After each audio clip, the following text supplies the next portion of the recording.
Kedua pria ini sangat bahagia. Bisa tinggal di dunia yang hanya ada wanita. Wanita menjaganya. Wanita memberinya makan. Bahkan ciuman. Semua wanita pingsan. 44 tahun yang lalu Perang Dunia secara tidak sengaja menyebabkan semua pria dihancurkan. Kedua pria ini tidur selama 53 tahun. Jadi mereka selamat. Masyarakat hanya wanita saja.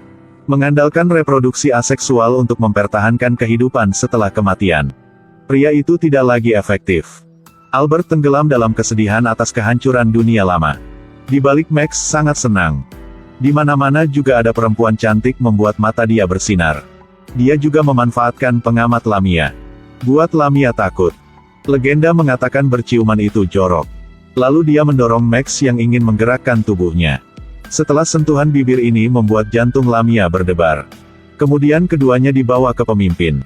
Max disarankan dunia ini harus ada pria lagi.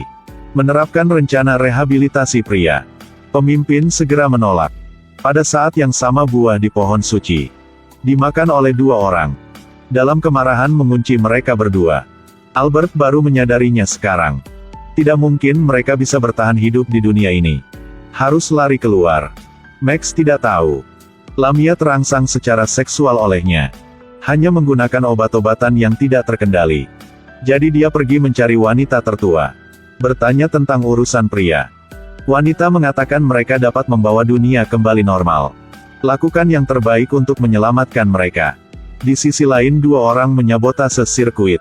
Membuat listrik untuk penjara mati total. Mereka melarikan diri dalam kekacauan. Tapi medan yang aneh tidak dapat menemukan jalan keluar. Tidak sengaja melihat mereka dalam sebuah pertemuan. Menyebarkan moralitas bahwa laki-laki adalah musuh. Albert langsung keberatan. Tanpa laki-laki dunia tidak bisa maju. Kebanyakan ilmuwan adalah laki-laki. Seperti Komuni, Einstein. Seseorang segera keberatan. Keduanya jelas wanita. Tentu saja, sejarah ditulis oleh para pemenang. Dunia didominasi oleh wanita. Semua ilmuwan menjadi wanita. Dua pria tidak bisa mengatakan apa-apa. Ada yang mengatakan bahwa pria menciptakan kejahatan, narkoba, perang. Dunia tanpa laki-laki akan lebih baik. Lihatlah wanita yang tidak bernalar. Max langsung cium penjaganya. Gadis itu langsung jatuh. Lalu cium orang kedua lagi. Ternyata berciuman lebih efektif daripada peluru. Kali ini mereka akhirnya lolos. Secara tidak sengaja melihat sekelompok wanita lain. Mereka menari, minum, bersenang-senang. Tapi masih belum aman lama. Pengejar mereka telah tiba. Mereka berdua berbaur dengan kerumunan dan melarikan diri. Max menemukan Albert. Lihat Lamia di sebelahnya. Dan berkata untuk membawa mereka ke pintu keluar. Mereka tiba di pos pengamatan. Baru ditemukan bertahun-tahun. Manusia selalu hidup di bawah tanah. Selain itu semua reruntuhan di luar. Lamia berkata bisa tahan hidup maksimal adalah 12 hari. Meski begitu mereka ingin keluar. Lebih baik daripada dikurung di dalam tanah. Lamia tidak bisa menasihati. Segera tekan bel alarm. Para prajurit bergegas masuk dan menangkap mereka. Jadi Lamia membantu mereka adalah bohong. Untuk mendapatkan medali kehormatan itu adalah nyata.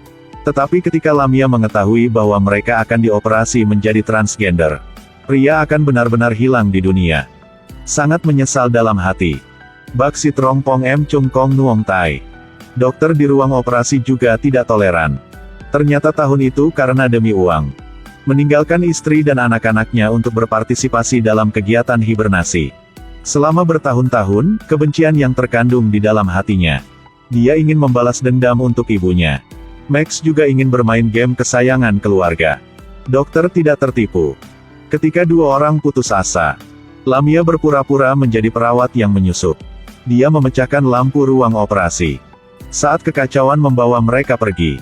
Juga mengambil 3 set pakaian pelindung. Dan berhasil berlari ke tanah. Meskipun terlihat liar. Tapi samar-samar merasa ada sesuatu yang salah. Tentu saja ini semua palsu.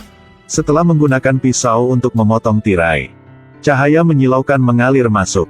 Dikelilingi oleh laut. Hidup di dalam bumi adalah lelucon. Mereka terus mencari bersama.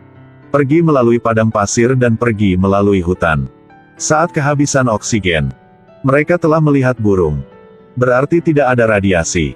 Bisa tinggal di luar. Kemudian mereka melihat sebuah rumah besar. Sangat terawat. Sepertinya ada seseorang di sana. Ada banyak makanan. Mereka duduk dan makan. Pada saat yang sama karena hanya ada satu baju pelindung yang tersisa. Mereka tidak punya pilihan selain mengirim penjaga keamanan untuk mengejar. Segera setelah menemukan rumah besar itu. Karena kehabisan oksigen jadi pingsan. Albert menyelamatkannya. Ceritakan semua kepadanya. Penjaga tidak percaya. Dan bertengkar dengan Albert. Menyentuh remote secara tidak sengaja menyebabkan TV menyala. Mengatakan bahwa kedua pria itu telah disterilkan. Ada dua wanita. Berpura-pura menjadi dua orang yang disterilkan berbicara. Apakah ini bukan kebohongan? Perlindungan yang tidak dapat diterima. Albert menciumnya untuk menghiburnya. Kirain 4 orang ini bisa hidup bahagia selamanya. Suatu hari pemimpin datang ke mansion. Tindakan yang sangat terampil. Ini seperti ini rumah dia. Kedua pria itu segera menangkapnya. Menemukan pemimpinnya adalah seorang pria tua yang berpura-pura menjadi wanita. Dia mengungkapkan identitasnya. Lalu setelah perang, dunia didominasi oleh wanita. Pria harus disterilkan. Ibu menyamarkannya sebagai seorang wanita dan menyembunyikannya. Sekali beruntung telah menjadi seorang pemimpin. Kadang-kadang ke villa. Nikmati kehidupan manusia yang asli. Setelah mendengar mereka memutuskan untuk merahasiakan identitas pemimpinnya. Dan terus tinggal di rumah itu. Mereka juga punya rencana. Diam-diam menyelinap ke area bersalin di bawah tanah. Hapus pesanan khusus. Hanya melihat 10 bulan kemudian. Wanita ini berteriak. Karena anak dia adalah laki-laki. Seks Misja tayang perdana pada tahun 1984. Melalui pertukaran gender. Menyindir dunia nyata maskulinitas. Hal yang paling ironis adalah, pemimpinnya adalah laki-laki. Tapi filmnya sangat jelas. Tidak peduli apa jenis kelaminnya dunia ini. Tidak sempurna. Percaya pada satu jenis orang untuk membawa kemajuan bagi masyarakat manusia. Cara berpikirnya sangat bodoh. Hanya persamaan sejati. Itu kemajuan nyata. Cerita hari ini akhir di sini. Jangan lupa like dan follow ya. Sampai jumpa.